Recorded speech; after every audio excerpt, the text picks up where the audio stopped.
Right now on Tech Radio, tomorrow's innovators today. Hi, I'm Artemis. I am a computer-generated AI voice, and you're listening to Tech Radio.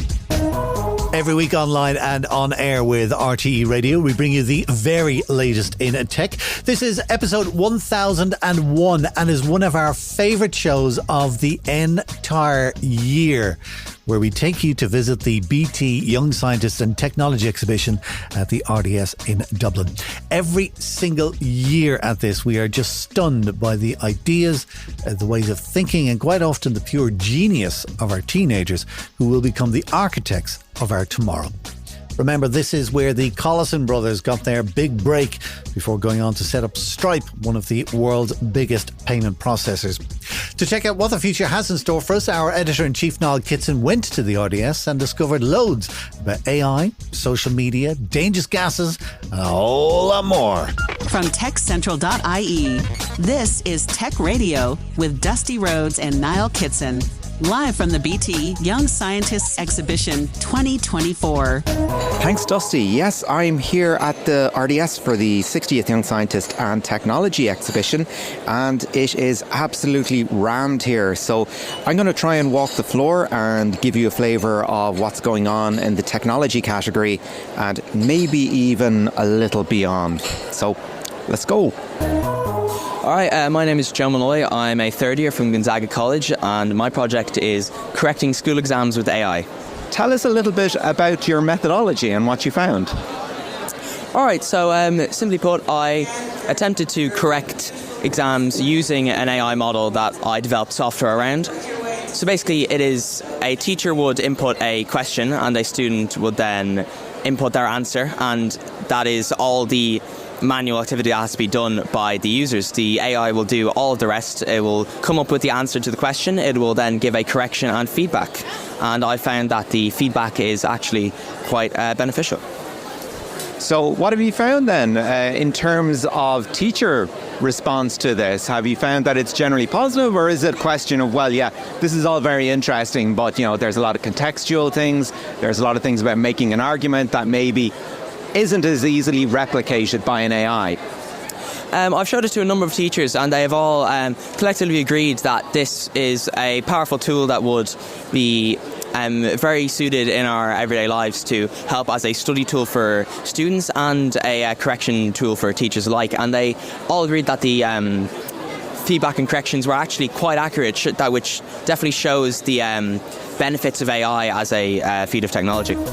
Tech Radio. Live from the BT Young Scientists Exhibition. My name is Ava, and I'm from St. Joseph's Secondary School in Rush.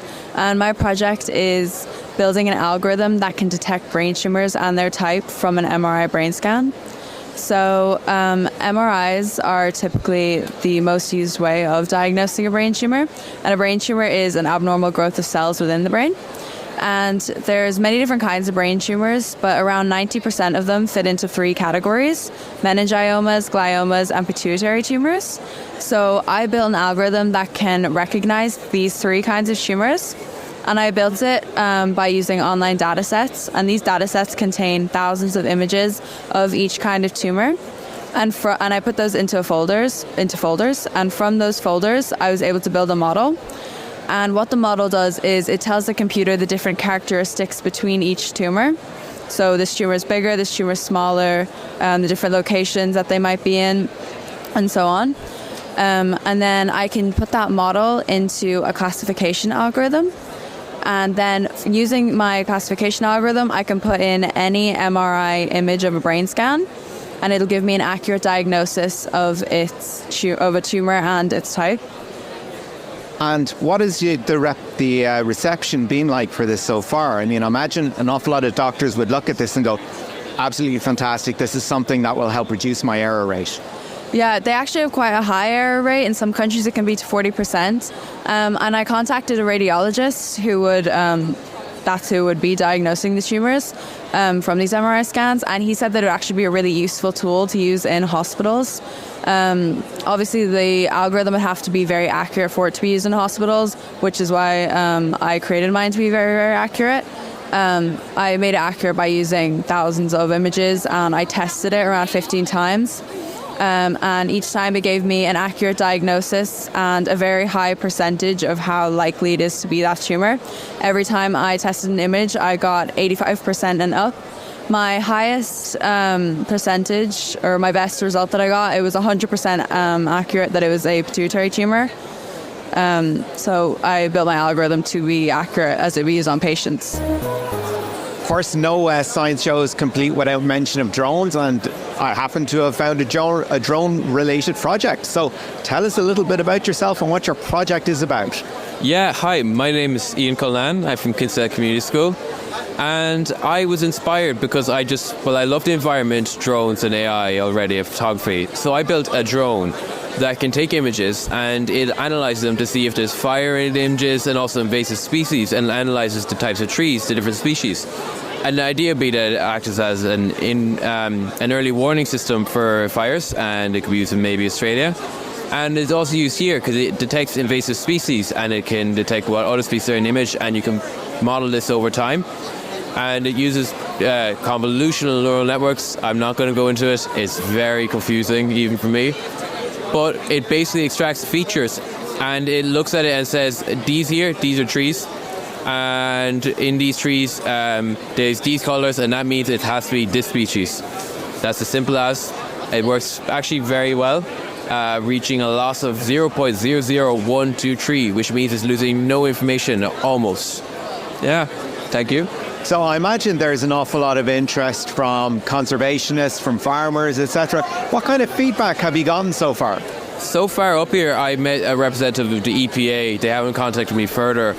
But that's the most of it so far. Maybe there might be more throughout the event, but I'll be ready. Tech Radio with tomorrow's innovators today.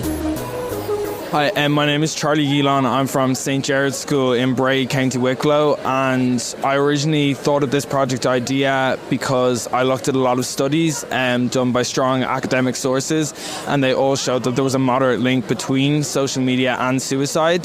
But the rates did not seem to be going down, even though all these studies are at. So I was left wondering, what are these big companies actually doing about the problem?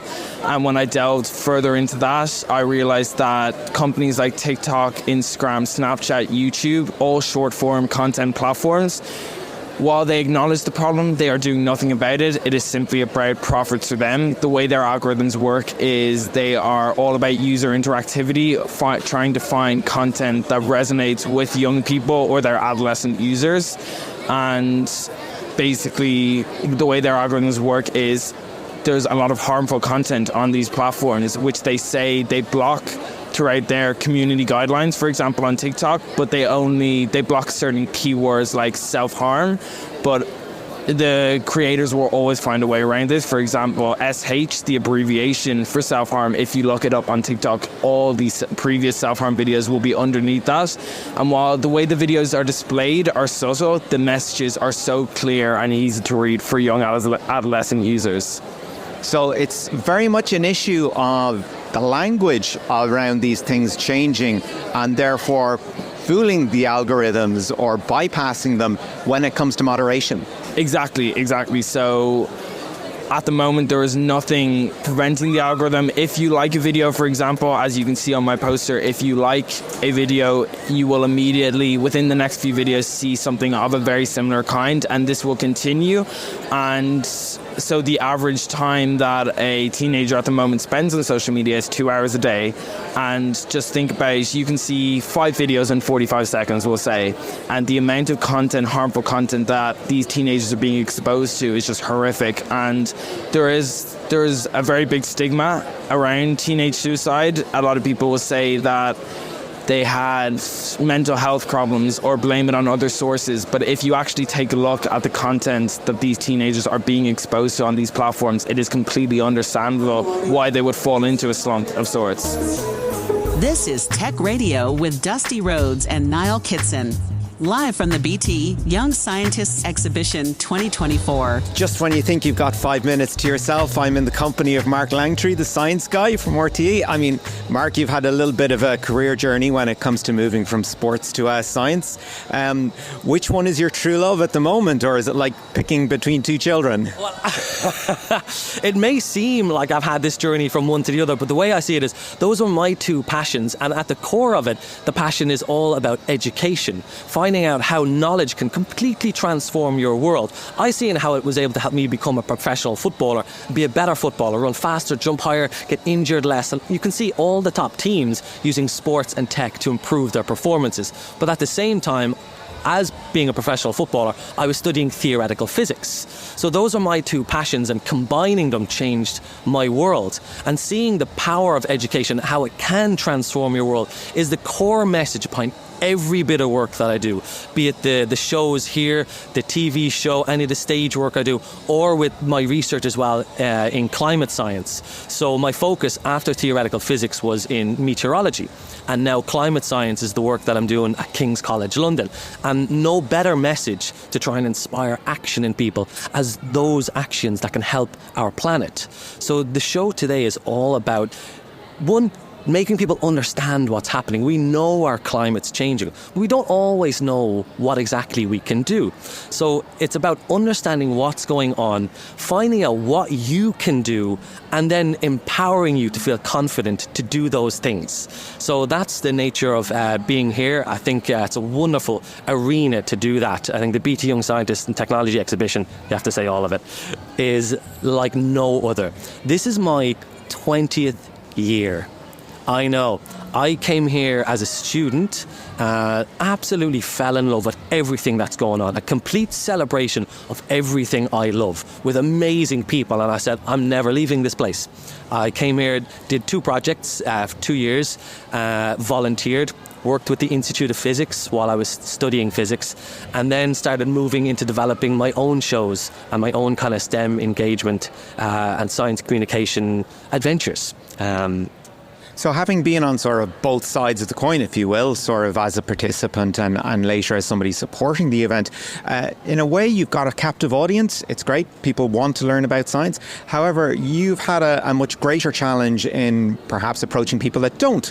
So what have been the little tricks and techniques that you've found successful over the years? So I think, firstly, you have to know your audience and the setting. So, for example, here's a large-scale science show where you have young people with their friends and their phones who've come out of school. So you have to know the atmosphere and the audience and what they want. So today has to be engaging. If they're not engaged, they're not listening. It doesn't matter what your message is. The message needs to be clear, concise, and you need to build a story around it so they care about what you're saying. That goes across all aspects of science communication, but you must be adaptable and flexible to the audience as well. Know what your message is and know the people receiving that message, and hooking it in a story or an emotion so they know what they can do, and then making sure your message is as clear and simple as possible. So just looking around here, I mean, there's a very interesting sort of array of props. We've got a trash can, we've got things that look like they can explode, we've got compressed gas. Where do your ideas come from? Well, one from my head. Like, you're trying to look around and see where you can bridge across disciplines. I think that's a key strength, is looking and bringing in some of the arts. Maybe there's something you've seen at a musical, from a film, using pop culture to generate all these ideas. So that's one of my favourite parts of the process, the research and creation part. And I feel that the kind of life I've lived, the kind of diverse experiences I've had, which I always encourage students to have as many diverse experiences as possible, because you develop different parts of yourself, you challenge yourself in different ways, and you learn from different people. So I'm able to draw from all those different things, bring it together. So you see stuff in my science show that sometimes you think, how did he even think of that? Where did that idea come from? And yes, I got lots of props for this one. It's can be tricky to bring climate science into a live, interactive demo show. So it's trying to get those climate processes, create something visual, engaging, fun, interactive that explains what's going on in our climate. So we've got everything around us here. It does look like an explosion. Now that you've mentioned it, I'm like, yeah, this does look a bit crazy. So we've got the Young Scientists finishing up now this weekend. What have you got next? So we have lots of different shows, but also the Explorium Science Centre will be reopening in March, April. So giant interactive science centre in Sandyford where you can go and learn about the world around us through really interactive exhibits and experiences. Tech Radio, live from the BT Young Scientists exhibition. My name is Hannah and we're from Public School in the Tree and Oda in Youghal. My name is Keelan. My name is Katie. So, Marcus, it's an anagram. Tell us what it is. The mechanical axle rotator cleaning up seashore spot. It is designed to clean seaweed and it is the first of its kind. So, a first of its kind project, you've nothing to base it on. So, where did the idea come from? We wanted to clean our beach in Youghal because we noticed that it was getting dirty and we wanted an effective way to clean our beaches. So it's quite an elaborate device as I'm looking at it here. So describe roughly what it is and why you chose this particular design. So it's basically a large bin on 4 caster wheels that are set at an angle on an aluminium frame, and you spin the bin around once you put your seaweed or sand inside, and using centrifugal force it separates out the waste from the seaweed, and there's 2 sieving layers on the outside, and small waste will get caught in between those 2 layers, and large pieces of waste like netting will get separated and sit at the top of the seaweed. And so what's the response been like so far? There's a wonderful video here where it shows you really getting stuck in and getting great results for your efforts. So what has the feedback been like, and has the project been as successful as you'd hoped? Yeah, we've tested it a couple of times and there's definitely improvements like any good project, but we really think that it would be beneficial to everyone cleaning a beach. I have to say I'm an absolute sucker for people that seem to live the gimmick. So I'm here with 2 girls who have an absolutely fascinating project about the analysis of radon in Donegal. So please introduce yourselves. I'm Clodagh Gibbons. And I'm Maeve Brady, and we go to Loretto Community School in Milford in Donegal. So as I said, this is an analysis of radon. So what is radon and why should we care? So radon gas is a colourless, odourless, tasteless gas that comes up from the ground, causes lung cancer as well. No one really knows about it and it's not really spoken about enough. So we decided for our project that we would analyse the data in our county of Donegal and see if we could find any links between, what type of house we'd be investigating the level of radon. So, and just to, for those of you in Radio Land who can't see this, they're actually wearing jumpsuits and gas masks, just to clarify that. So tell us a little bit about the methodology you used. So the first thing that we did was we went to the EPA website and looked at the radon risk map, and that showed us the estimated levels for radon in different areas in our county. So what we did was we got a radon barrier here, which was sponsored by our principal, and we took that to different areas in our local community like Milford, Kerrykeale, Fanad, Illistrin, and we left the radon detector there for 4 days, 2 days upstairs, 2 days downstairs, and we got the short-term average and the long-term average, and we wanted to see, we tested different houses, we tested new houses, old houses, houses without radon barriers and houses with radon barriers, so we wanted to get varied results. And what did you find in the end? So we found out that older builds tend to have a higher level of radon, which kind of makes sense because they'd be less chance of them having radon barrier. And we got a high level, so the recommended level is 100 particles per cubic metre. That's what radon is measuring. The recommended level is below that, as close to 0 as possible. And one of the houses that we got in Kerrykeale, our Fanad area, was over 200, which is very high. So what we did was, that house was an old house. It was built in 1992, so it's 32 years old. So they didn't have a radon barrier because the radon barrier legislation came in 1998. So what we did was we had to find another way. You can retrofit radon barriers, but the cheapest form of getting rid of radon levels is just ventilation. So opening windows, installing fans. So on our graph, we showed it went from, after leaving a window open for 8 hours in that house, the levels dropped from over 200 to just below 100. So that shows the drastic difference that opening windows and using fans makes. So it's such an easy way to reduce your levels to keep yourself safe. This is Tech Radio, live from the RDS. Another sustainability project here, this time looking at the creation of hydrogen. So introduce yourselves and tell us a little bit about the project. My name is Caitlin O'Hanlon. And my name's Emer Boyle. And our project is green hydrogen production. So the goal of our project is pretty much to find an alternative fuel to fossil fuels so we can stop greenhouse gas emissions. So faced with the problem of climate change and air pollution, it's becoming increasingly important to stop burning fossil fuels and expand the use of renewable energy generation, such as by using green hydrogen, and that's where our project comes in.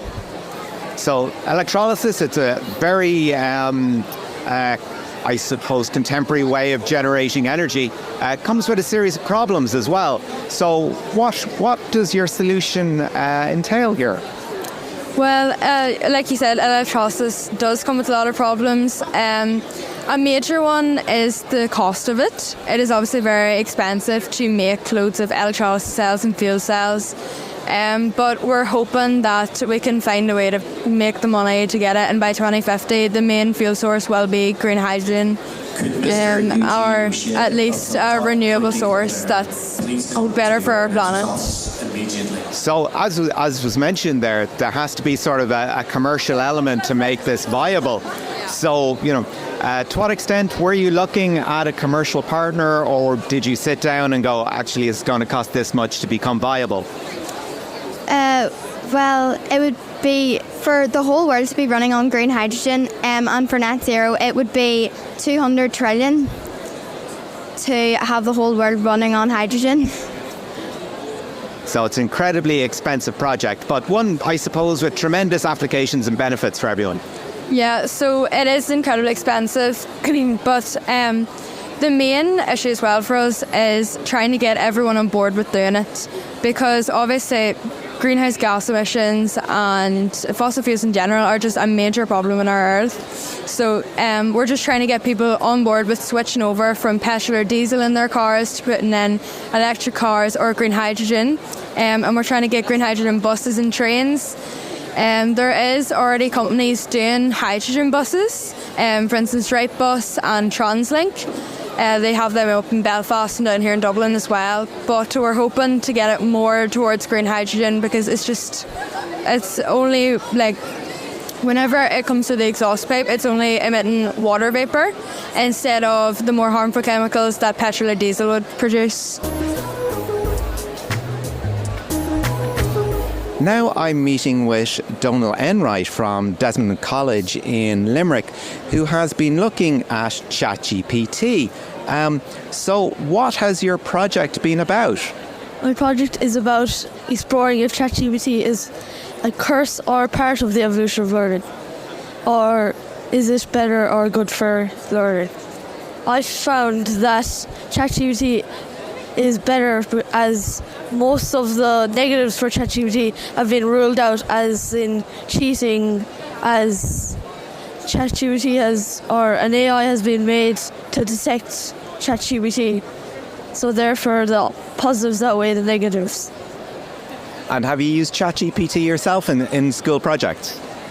I haven't used it in a school project, but I have used it in the Junior Cert 2022 Maths and the Higher Level Leaving Cert 2022. So you find that when you're looking at very problem-centric subjects, it's quite useful, but if you're looking at something that requires, making an argument like in English or Irish or something like that, it's not as useful? Not really. It's in the maths it failed miserably, as it was very visual. So it got 18% in that. Whereas inside the English it got 57%, as it is a lot easier for it to remember everything, as in stories and all that. So we're not going to go anywhere anytime soon when it comes to ChatGPT? I think if they do ban it, then we won't. But if they don't, then more people will go into AIs, therefore they'll expand and AIs will eventually get smarter and smarter. Tech Radio, live from the BT Young Scientists exhibition. Okay, I'm speaking with Nilan Jagan from Patrician Secondary School out in Kildare, who has a very novel solution to a very common problem. I suppose we're all thinking sustainability at the moment, and we're all very concerned about the power grid and how to manage our electricity. So what have you been looking at, Nalan?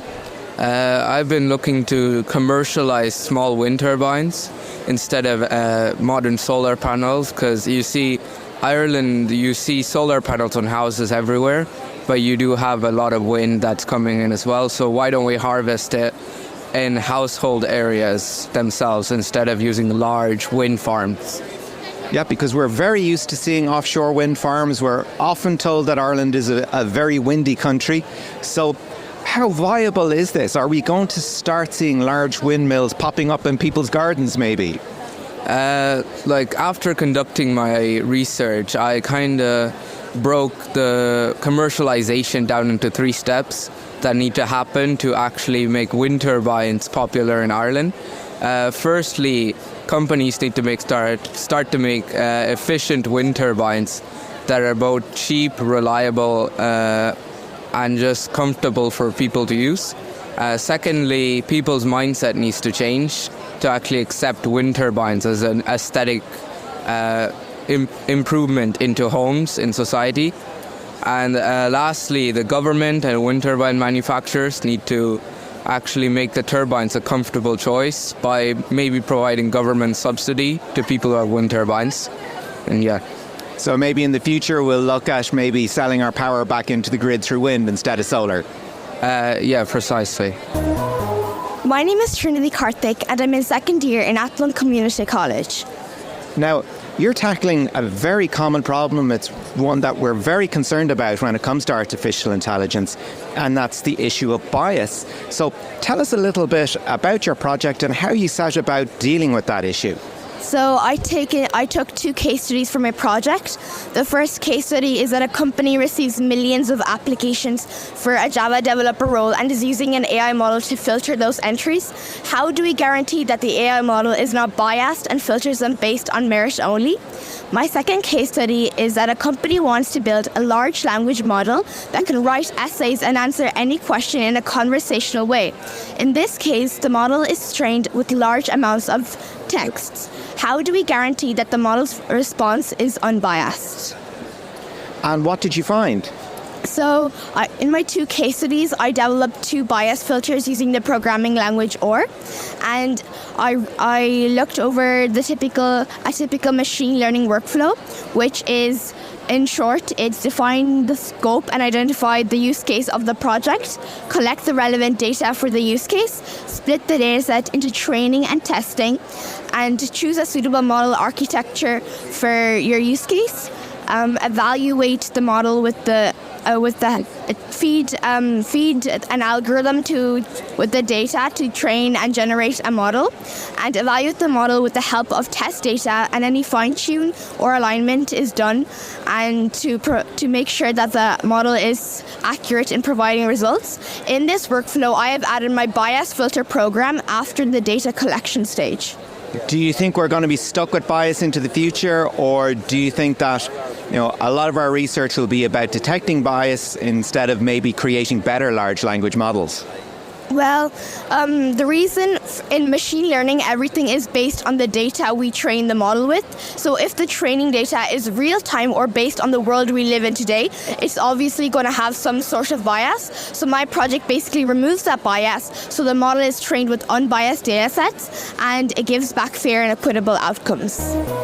This is Tech Radio with Dusty Rhodes and Niall Kitson. That was Niall Kitson with just a sample of this year's entries from the BT Young Scientist and Technology Exhibition. If you'd like to see what it's all about for yourself, the event finishes this Saturday, 13th of January, and you can get tickets at btyoungscientist.com. That's it for our show this week. We're back again next Friday with a brand new show online, and of course with RTE Radio 1 Extra. Do remember to share our podcast as well with a friend. Just tell them to look up Tech Radio Ireland on Apple, Spotify, and now also available on YouTube. Until next time, from myself, Dusty Rhodes, and from Niall Kitson, as always, take care. Remember, you can get the latest Irish tech news with hourly updates, daily newsletters, and more at our website, techcentral.ie. Share the knowledge and invite a friend to listen. Search Apple, Spotify, or YouTube for Tech Radio Ireland, or listen with RTE Radio 1 Extra. Tech Radio is produced by dustpod.io for techcentral.ie. From me, Artemis, live long and prosper.